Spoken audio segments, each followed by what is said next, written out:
ये लम्हा फैसला कुन है। कतर, जो कभी सिर्फ गैस और खेल की वजह से याद रखा जाता था, आज खित्ते की सियासत का मरकजी किरदार बन चुका है। कतर पर जो फजाई हमले हुए वो बताते हैं कि ये लड़ाई सिर्फ फलस्तीन तक महदूद नहीं रही, अब दोहा खड़ा है और इसके पीछे सिर्फ दौलत नहीं बल्कि एक वाज़े इरादा है। पाकिस्तान, तुर्की, ईरान और दूसरे ममालिक एक मुश्तरका दिफाई रुख की तरफ बढ़ रहे हैं। एक नई किस्म का इस्लामिक नेटो बनता दिखाई दे रहा है। JF-17 जैसे दिफाई असासे महज नुमाइश नहीं बल्कि वाज़े पैगाम है कि छोटा मुल्क भी दिफा में मजबूत हो सकता है। कतर अपनी माली ताकत को महफूज मुस्तकबिल और मुश्तरका दिफा में लगा रहा है और इसका असर पूरे खित्ते पर पड़ेगा। आखिर तक देखें, आगे जो हकायक और फैसले में बताऊंगा वो आपकी सोच बदल देंगे। कतर, खलीज का वो छोटा सा मुल्क जो आज दुनिया की सियासत और मईशत में एक बड़ा किरदार बन चुका है। गैस और तेल के ज़खायर ने उसे दुनिया के अमीर तरीन ममालिक में ला खड़ा किया है, लेकिन असल ताकत उसकी क़यादत और उसका विजन है। वही कतर जिसने सिर्फ खेलों,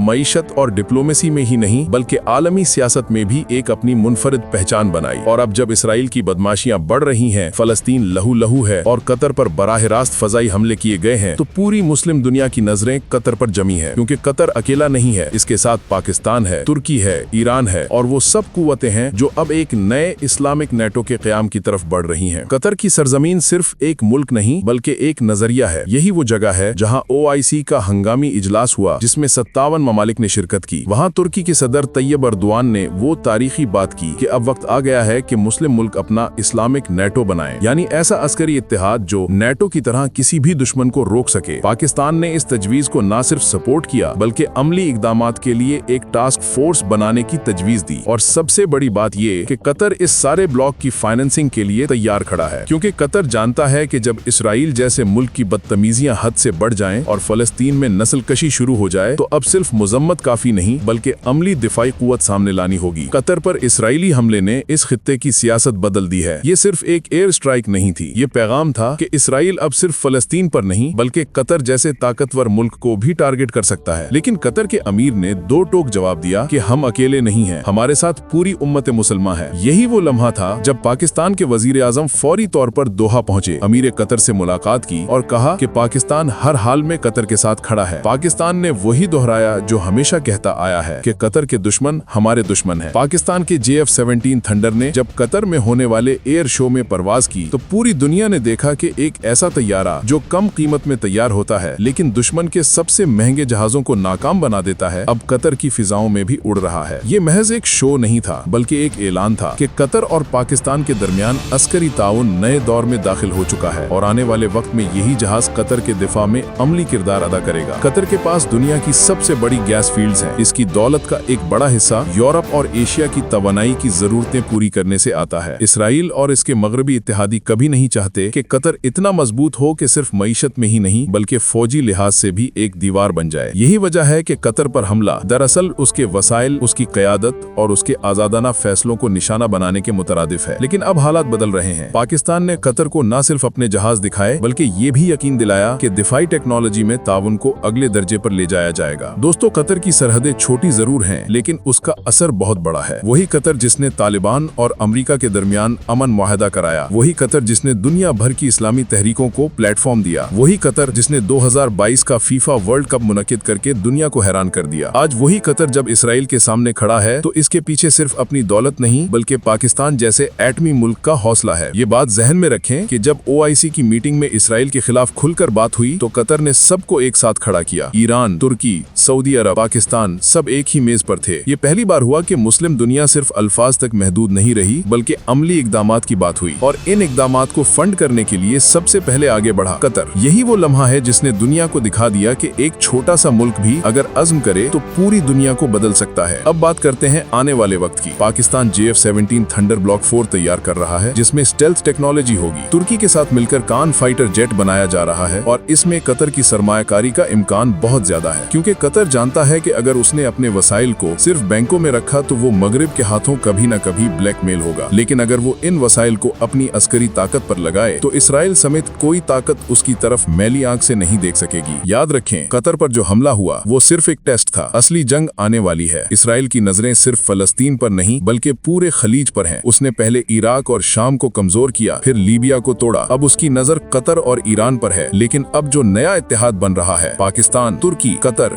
ईरान और सऊदी अरब का, ये उसके सारे ख्वाब चकनाचूर कर देगा। कतर के अवाम भी जानते हैं कि उनका मुल्क अब एक नए दौर में दाखिल हो रहा है, एक ऐसा दौर जहां वो सिर्फ मईशत के सुल्तान नहीं बल्कि दिफा के शहंशाह भी बनेंगे, और इसमें सबसे अहम किरदार होगा पाकिस्तान के साथ उसका अस्करी इत्तेहाद। JF-17 थंडर जब कतर के आसमान पर उड़ेगा तो ये सिर्फ एक तैयारा नहीं होगा बल्कि एक पैगाम होगा कि ये सरजमीन अब महफूज है। दोस्तों, ये वक्त सिर्फ कतर के लिए नहीं बल्कि पूरी उम्मत के लिए फैसला कुन है। OIC का ये इजलास तारीख का हिस्सा बन चुका है। इसराइल को अब ये पैगाम मिल चुका है कि मुस्लिम दुनिया अब बिखरी हुई नहीं बल्कि मुत्तहिद है, और कतर इस इत्तेहाद का मरकज है। अगर आप समझते हैं कि कतर का ये नया किरदार मुस्लिम दुनिया के लिए एक नई सुबह है तो कमेंट्स में जरूर लिखें। कतर क़यादत करेगा, उम्मत जीतेगी।